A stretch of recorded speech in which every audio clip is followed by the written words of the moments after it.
Champions league की एक रात, जहां दो फुटबॉल के दिग्गज आमने सामने थे। एक तरफ थे जोज मोरिन्यो, एक माहिर रणनीतिकार, और दूसरी तरफ थे एडी हाउ, एक उभरती हुई ताकत। ये सिर्फ एक मैच नहीं था, बल्कि फुटबॉल के मैदान पर एक दिमागी जंग थी, जहां हर एक चाल बहुत मायने रखती थी। और देखिए, लड़ाई शुरू होने से पहले ही महान मैनेजर जोस मोरिन्यो ने एक बड़ा दांव चल दिया।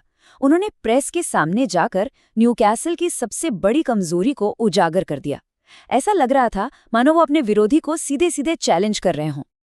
तो मोरिन्यो का प्लान एकदम क्रिस्टल क्लियर था। उन्होंने देखा कि न्यूकैसल बहुत अग्रेसिव खेलती है, जिसे हाई प्रेस कहते हैं। मतलब बॉल छीनने के लिए उनके प्लेयर्स काफी ऊपर तक आ जाते हैं। मोरिन्यो ने इसी का फायदा उठाने का सोचा। उन्होंने विरोधी की सबसे बड़ी ताकत को ही उनकी सबसे बड़ी कमजोरी बनाने का प्लान बनाया, एकदम क्लासिक मोरिन्यो स्टाइल। लेकिन ये चुनौती सेंट जेम्स पार्क में होने वाली थी, एक ऐसा किला जहां का माहौल और जोशीले फैंस किसी भी मेहमान टीम के लिए मुश्किलें खड़ी कर सकते हैं। ये सिर्फ एक स्टेडियम नहीं है, ये न्यूकैसल का 12वां खिलाड़ी है। अब अगर हम इतिहास पर नजर डालें तो चीजें और दिलचस्प हो जाती हैं। आंकड़ों के हिसाब से तो बेनफिका का पल्ला भारी था। वो अपनी पिछली 3 मुलाकातों में न्यूकैसल से कभी हारे ही नहीं थे। जाहिर है, इससे उन्हें एक साइकोलॉजिकल एडवांटेज तो था ही। और ये नंबर सच में चौंकाने वाला है।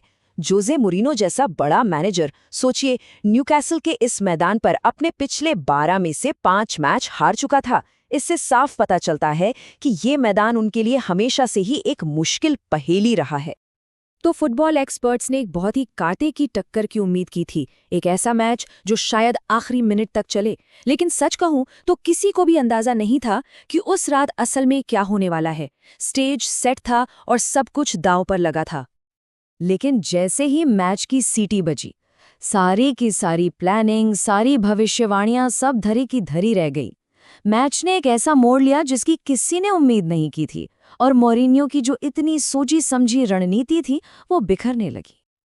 और फिर खेल के 32वें मिनट में सेंट जेम्स पार्क का शोर आसमान छूने लगा। न्यूकासल ने पहला गोल दाग दिया और मोरिन्यो की टीम पर जबरदस्त दबाव बना दिया।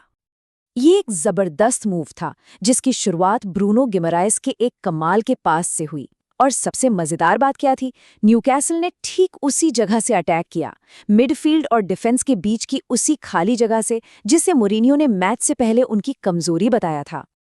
फिर आया दूसरा हाफ, और यहाँ हमें फुटबॉल की असली खूबसूरती का एक ऐसा पल देखने को मिला जिसने मैच का रुख ही पलट कर रख दिया और न्यूकैसल की बढ़त को डबल कर दिया। यकीन करना मुश्किल है, लेकिन इस गोल की शुरुआत न्यूकैसल के गोलकीपर के हाथों से हुई। एक लंबा थ्रो और बूम, गोल। ये इतना साहसी और बिल्कुल अनएक्सपेक्टेड था। ये दिखाता है कि फुटबॉल में कैसे एक पल की चालाकी पूरा का पूरा गेम बदल सकती है। खेल अब लगभग खत्म होने वाला था और न्यूकैसल ने एक और गोल दागकर बेनफिका की वापसी की सारी उम्मीदों पर पानी फेर दिया। ये मुकाबला अब पूरी तरह से एकतरफा हो चुका था। ये सिर्फ एक गोल नहीं था, ये टीम वर्क और जबरदस्त कॉन्फिडेंस का नमूना था। हर खिलाड़ी ने अपना काम बखूबी किया और मिलकर एक ऐसी जीत हासिल की जिसे फैंस हमेशा याद रखेंगे। जब फाइनल विसल बजी तो ये सिर्फ एक जीत नहीं थी, ये एक ऐसा डोमिनेंट परफॉर्मेंस था जिसने पूरे यूरोप में एक जोरदार मैसेज भेजा कि न्यूकैसल अब एक बड़ी ताकत के रूप में उभर रही है।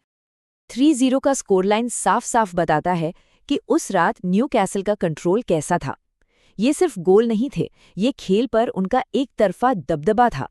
सच कहें तो ये एक टैक्टिकल मास्टर क्लास था।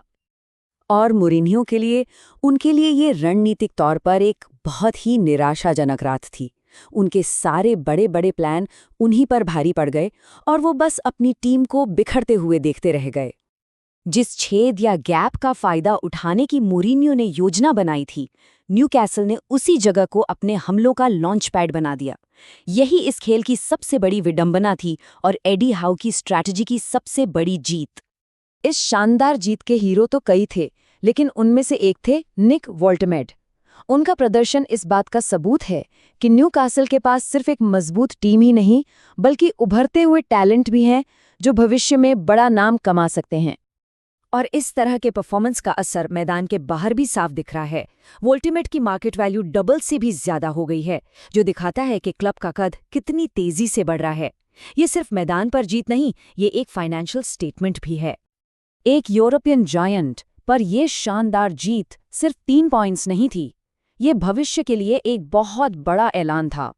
अब सवाल ये उठता है कि क्या ये सिर्फ एक मैच की बात थी, या हम सच में यूरोपियन फुटबॉल में एक नए पावर हाउस के उदय की शुरुआत देख रहे हैं?